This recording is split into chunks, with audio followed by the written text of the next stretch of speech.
नमस्कार दोस्तों, क्या आप भी पैसों की तंगी से जूझ रहे हैं? क्या आप भी महीने के आखिर में खुद से ये सवाल करते हैं कि पैसे गए कहाँ? क्या आपके सपने अधूरे हैं सिर्फ इस वजह से कि आपके पास पैसे नहीं हैं? तो ये वीडियो आपके लिए है। आपको इस वीडियो को ध्यान से सुनना होगा। दोस्तों, आज हम बात करेंगे कि पैसों की तंगी क्यों होती है और इससे बाहर कैसे निकला जाए और पैसों का सही प्रबंधन कैसे किया जाए, क्योंकि पैसा सिर्फ ज़रूरत ही नहीं, आज के समय में एक मजबूती का प्रतीक बन गया है। तो चलिए शुरू करते हैं, पैसे की तंगी क्यों होती है। दोस्तों, सबसे पहले हमें ये समझने की ज़रूरत है कि पैसों की तंगी आखिर होती क्यों है, इसके पीछे की वजह क्या है। पहली वजह है गलत खर्च की आदतें। दूसरा है आय से ज्यादा खर्च। तीसरी वजह है भविष्य की प्लानिंग का अभाव। और चौथा कारण आपातकालीन फंड की कमी। और पांचवा है दोस्तों कर्ज और उधारी का दबाव। दोस्तों, अक्सर हम छोटे छोटे खर्चों को नज़रअंदाज कर देते हैं, जैसे बाहर खाना खाना, अनावश्यक शॉपिंग, लेकिन यही छोटी चीजें आगे चलकर एक बड़ी समस्या बन जाती है। दूसरा है आय से ज्यादा खर्च। अगर आपकी कमाई 10,000 रुपये है लेकिन खर्चा 15,000 रुपये है तो तंगी तो होगी ही दोस्तों, क्योंकि आपके खर्चे आपकी आमदनी से आगे चल रहे हैं। तीसरा है भविष्य की प्लानिंग का अभाव। दोस्तों, अगर आप अपनी कमाई का एक हिस्सा बचाते नहीं हैं तो मुश्किल समय में आपको परेशानी होती है। चौथा कारण है आपातकालीन फंड की कमी। दोस्तों, मेडिकल इमरजेंसी या अचानक के खर्चों के लिए कोई फंड ना होना आपके लिए एक बड़ी समस्या बन सकती है। पांचवा कारण है कर्ज और उधारी का दबाव। अगर आप बार बार कर्ज लेते हैं और समय पर चुकाते नहीं हैं तो ये आपकी आर्थिक स्थिति को बिगाड़ सकता है। दोस्तों, अब हम बात करेंगे कि पैसों की तंगी से बाहर कैसे निकलें। अब जब हमने समस्या को समझ लिया है तो आइए समाधान की बात करते हैं। पहला समाधान है आय और खर्च का हिसाब रखें।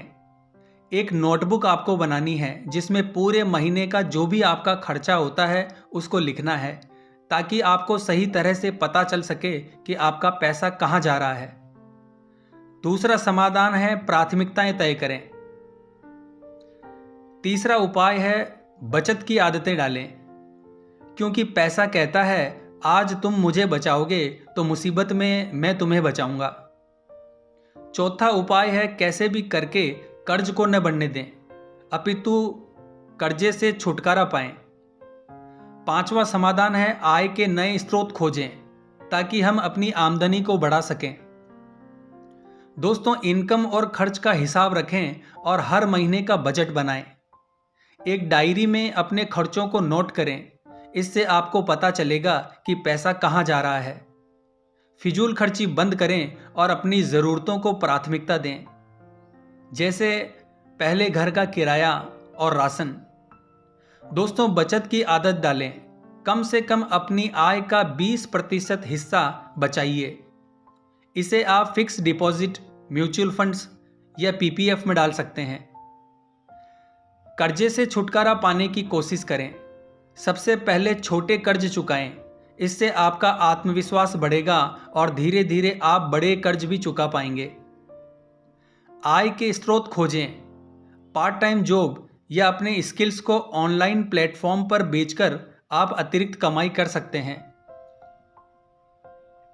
दोस्तों, पैसों की तंगी से बाहर निकलने के बाद अगला कदम है पैसों का सही प्रबंधन, क्योंकि अगर आप पैसे को सही से मैनेज नहीं करेंगे तो वही पुरानी समस्याएं फिर से आपके सामने आ सकती है।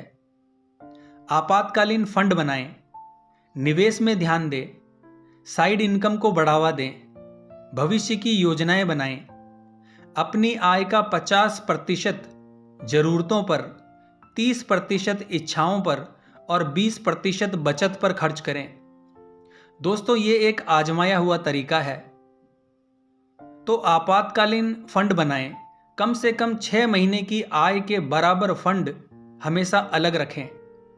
निवेश में ध्यान दें, सिर्फ बचत करना काफ़ी नहीं है। अपने पैसे को सही जगह पर लगाएं, जैसे शेयर मार्केट, गोल्ड या प्रॉपर्टी। साइड इनकम को बढ़ावा दें। पैसिव इनकम के तरीके पर ध्यान दें, जैसे ब्लॉगिंग, एफिलिएट मार्केटिंग या रेंटल इनकम। भविष्य की योजना बनाएं। रिटायरमेंट, बच्चों की पढ़ाई और अपने बड़े सपनों के लिए अभी से प्लानिंग करें।